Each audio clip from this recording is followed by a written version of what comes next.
I'm standing in the tunnel when I hear the birdsong shift. 1 second, it's calm, chirping robins, rustling oak leaves, a soft hum of wind across the foothills. The next, it's silence.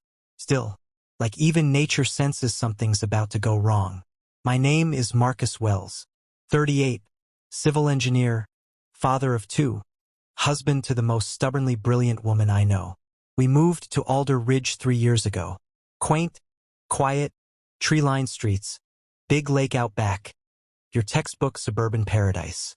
Except it's not paradise when you're the only black family in a 100-house neighborhood, and your mailbox keeps getting accidentally knocked over. But I'm not bitter. Yet, back in the day, this land was part of a military testing site. Army Corps of Engineers built all kinds of things underground. Most were demolished after World War II. But one tunnel remained.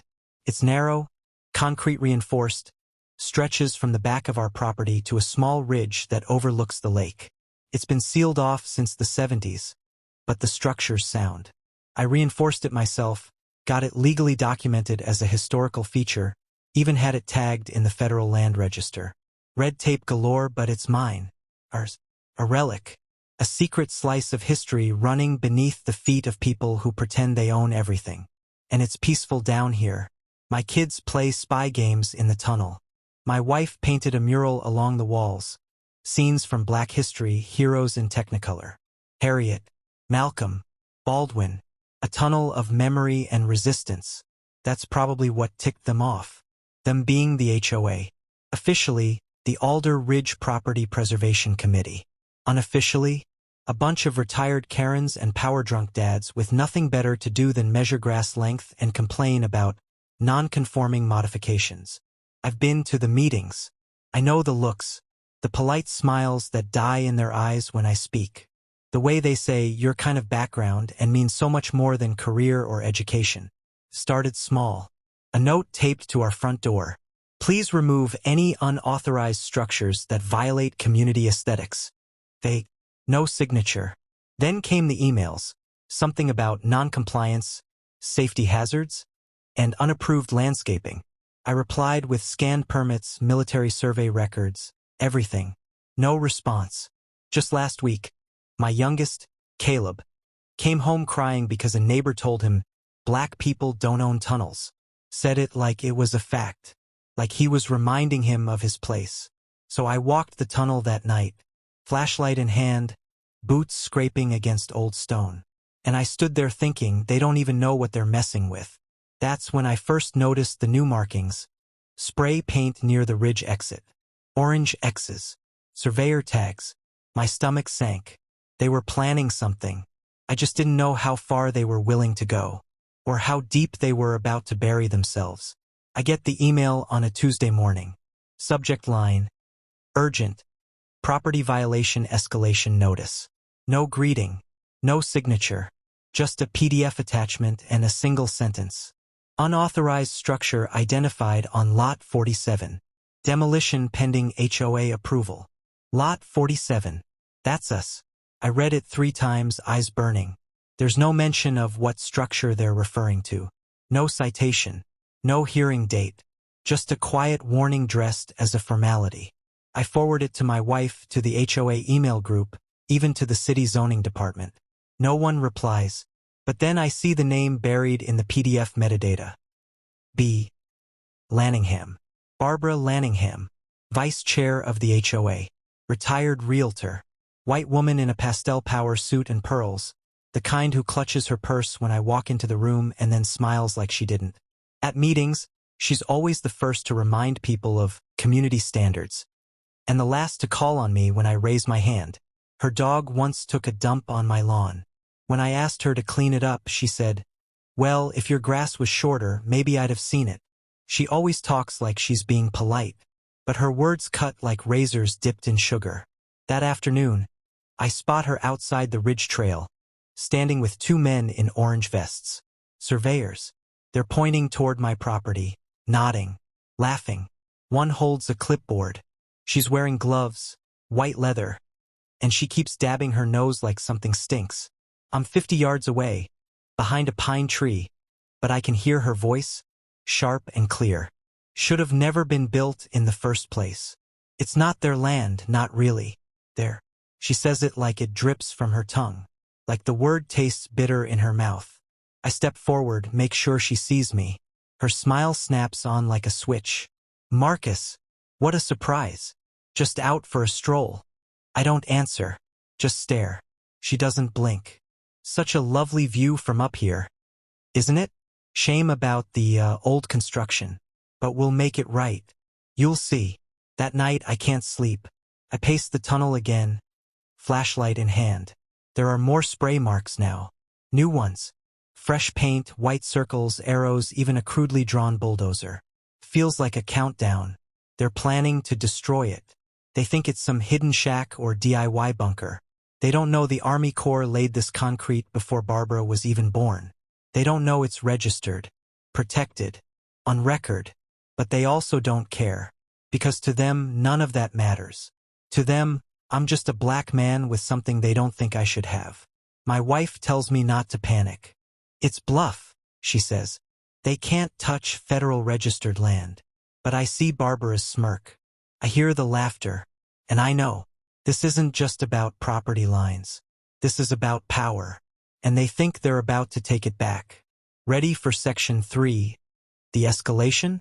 I show up at the HOA emergency meeting 15 minutes early, files in hand, tunnel blueprints rolled under my arm. The room smells like lemon cleaner and old grievances. Beige walls, folding chairs in stiff rows. That fake, forced civility that coats everything in this place like plastic wrap.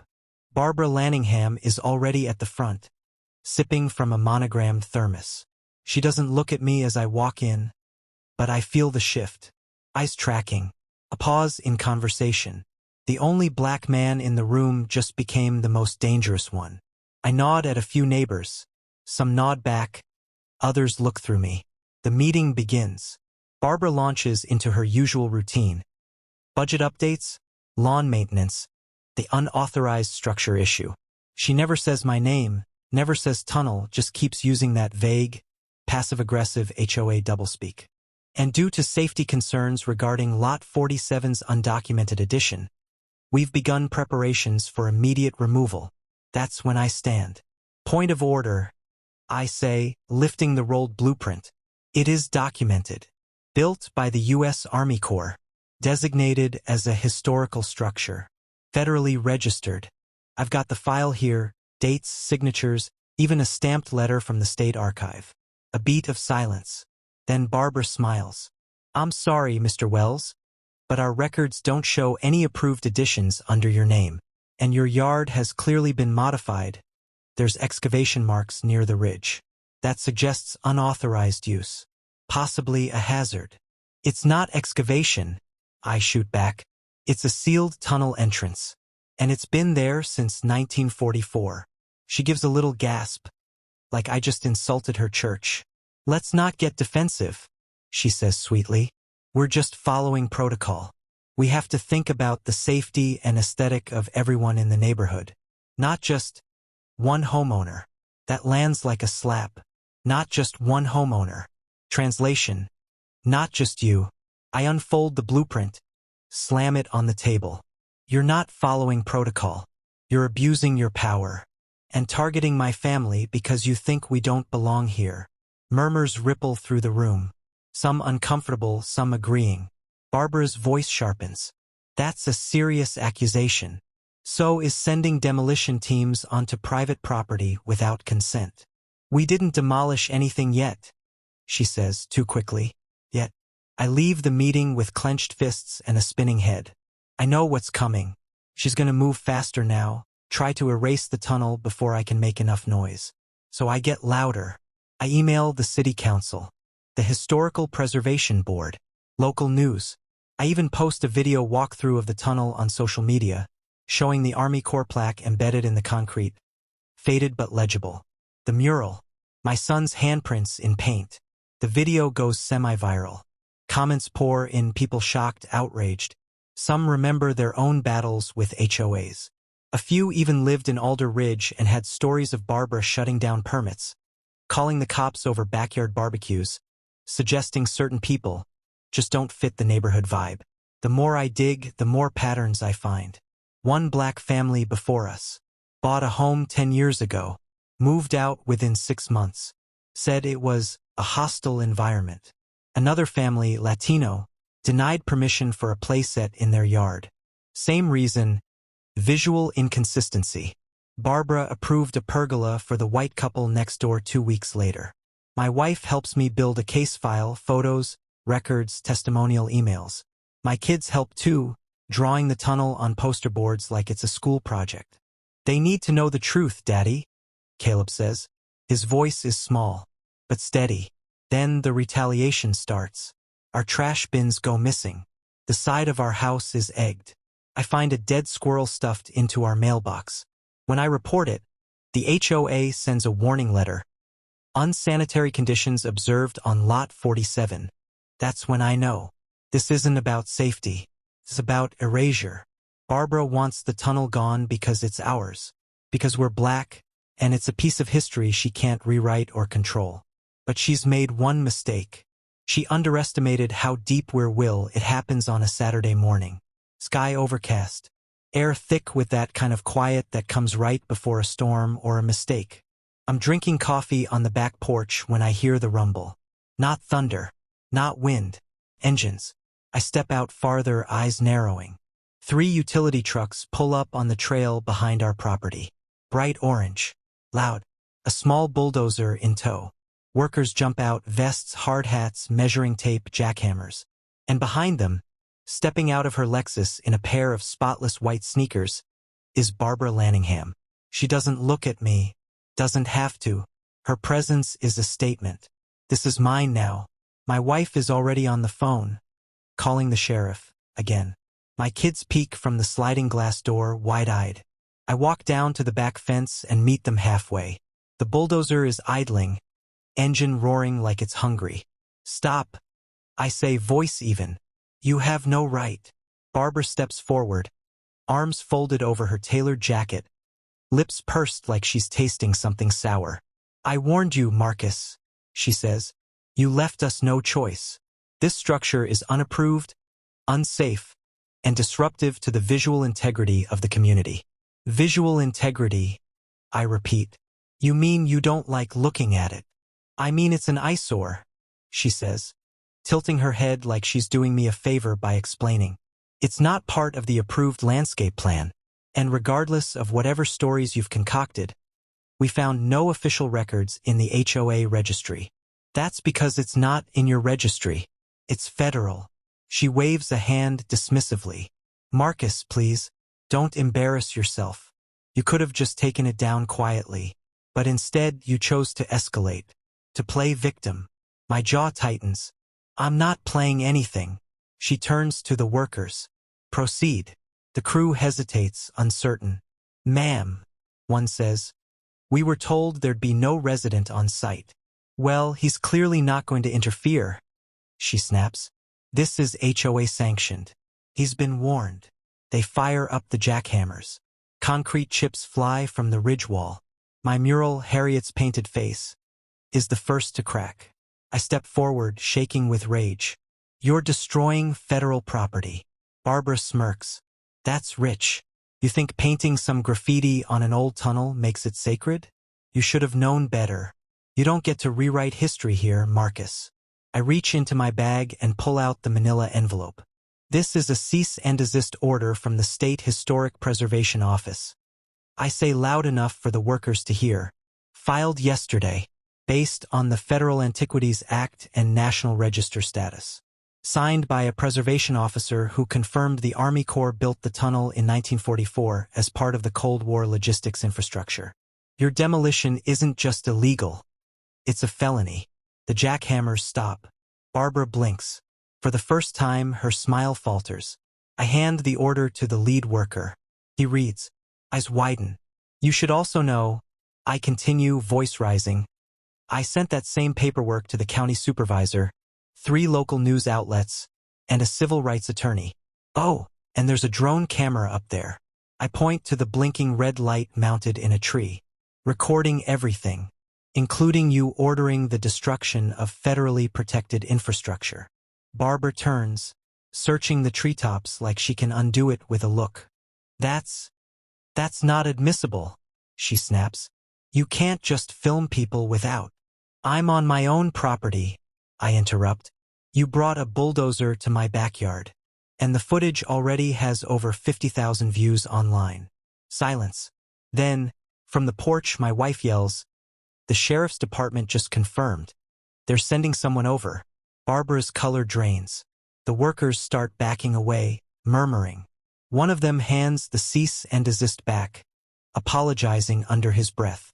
"You lied," I say, walking up to her. "You used your position to threaten, harass, and try to erase a piece of history because it didn't fit your narrative. Because we didn't." She opens her mouth, closes it. No words come out. Only the wind. Only the sound of justice circling. Barbara stumbles back a step. Lips pressed thin as fishing line. She's cornered, and she knows it. But cornered animals lash out. And that sharp little glint in her eye tells me she's not done. Not yet. She smooths her blouse like that'll fix the cracks forming all around her. "I think we've had enough drama for one morning," she says, forcing a brittle laugh.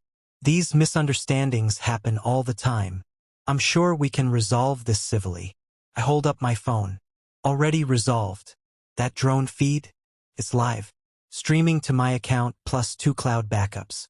And the comments are enlightening. Barbara's jaw clenches. From the porch, my son calls out, "Dad, look!" I turn toward the driveway. A sheriff's SUV pulls up, lights flashing but no siren. 2 deputies step out, one older white man, the other a younger black woman. Professional, neutral expressions. The kind that says we know this isn't just about noise complaints. Barbara straightens, instantly sliding into her polished persona. "Oh, officers, thank goodness. There's been a bit of a mix-up. One of our residents got confused about HOA jurisdiction, but I assure you," the black deputy raises her hand. "Ma'am, are you Barbara Lanningham, vice chair of the Alder Ridge HOA?" Barbara blinks. "Well, yes. We have statements from several residents and a cease and desist order issued by the State Historic Preservation Office. Are you aware that you authorized demolition of a federally protected structure?" Barbara sputters. "That's absurd. It wasn't marked. There were no signs. It just looked like some graffiti-covered cave. It was built by the Army Corps and is officially registered," the deputy replies, flipping open a tablet. "We also have video evidence. Your voice on record ordering the destruction." Barbara's gaze darts to the workers, who are now quietly slipping away, distancing themselves like rats from a sinking ship. I was misinformed," she says quickly. "The HOA board approved it. I was simply acting on behalf of the community." From the sidewalk, a voice cuts through. "No, we didn't. It's Carol Mendoza, a board member, Filipino, retired teacher, the only other person of color on the HOA besides me." She walks up slowly, holding her phone. "I just reviewed the board minutes. There was never a vote. You acted on your own." Barbara's face drains like a punctured tire. You're twisting things. We talked about it. I mentioned the structure at the last meeting and you refused to put it to a vote when Marcus asked to speak," Carol interrupts. "I remember it clearly. You changed the subject and adjourned the meeting. More neighbors are gathered now, watching, whispering, filming. The energy shifts, fast and hard. Barbara's control is slipping through her fingers. She tries one more time. "This isn't what it looks like," she says, her voice suddenly trembling. "I was only trying to protect the neighborhood. You people always." The crowd goes still. "You people." She realizes it too late. The words hang in the air like a match hovering over gasoline. The black deputy's face hardens. "Ma'am, I'm going to need you to step back. At this point, we're investigating possible destruction of federal property, abuse of authority, and racial harassment." Barbara gasps. "You can't possibly think I'm racist. I've served this community. I've hosted diversity brunches." My wife scoffs audibly. I nearly laugh. But instead, I just say, "You hosted photo ops." A second later, Another car pulls up. Sleek, dark gray, government plates. A tall white man steps out, suit and briefcase in hand. Introduces himself as Agent Morris from the State Historic Preservation Office. I reviewed the tunnel records myself, he says. This structure was part of a classified Cold War emergency route. It's protected under federal code. Any attempt to demolish it without clearance is a felony. He turns to me. Mr. Wells, thank you for preserving it. You're within your full rights. Then to Barbara. And as for you, ma'am, we're opening a formal inquiry. You'll be contacted by the Department of the Interior. I'd suggest you get legal counsel. Barbara is frozen. Mouth agape. Shoulders trembling. The neighbors start murmuring again. Phones out. A few are whispering apologies to me already. People who never said a word during meetings. People who watched from their windows as our mailbox was stuffed with filth. Now they see her for what she is. Now they can't unsee it. Barbara turns slowly toward me, voice barely a whisper. You did this. No, I say, stepping closer. You did. You just never thought anyone would stand up to you. The officers escort her to the side as a few news reporters pull up. Cameras ready. Someone must have tipped them off. Maybe one of the neighbors who realized they were on the wrong side of history. The sheriff gives me a nod of respect. Carol squeezes my shoulder. About damn time. And in that moment I realize the tunnel didn't just hold history. It made it. Barbara's mugshot leaks 3 days later. It's not flattering. Her eyes are puffy, mouth tight like she's chewing a bitter secret. The headline? HOA Vice Chair under investigation for federal property destruction and civil rights violations. It spreads like wildfire. Local news covers it. Then national. Then TikTok. People stitch our drone footage with commentary, memes, breakdowns. They call her Karen of Cold War Canyon. There's even a parody song. Barbara's face dubbed over explosions as someone sings, "Don't touch that tunnel." Her pristine reputation? Gone. Within a week, she's removed from the HOA board. Her real estate license is suspended pending further investigation. Her firm drops her. And the city opens a civil rights probe after multiple neighbors come forward. Minorities who've lived here for years and quietly endured her microaggressions, threats, fines, all swept under policy enforcement. Turns out I wasn't her first target. Just the first one who fought back and had receipts. When federal charges are announced, unauthorized demolition of protected property, racial harassment, and falsification of HOA documents, she makes a public statement. Through tears. I was misled. I meant well. I have diverse friends. No one's buying it anymore. The HOA holds a special election. Carol's voted in as interim chair. She starts rewriting policy the same week, removing discriminatory clauses, making sure no board member can act unilaterally again. And as for the tunnel, protected, restored, celebrated.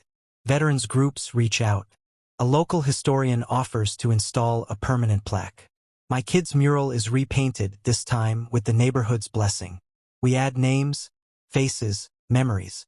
It becomes more than a tunnel. It becomes a symbol.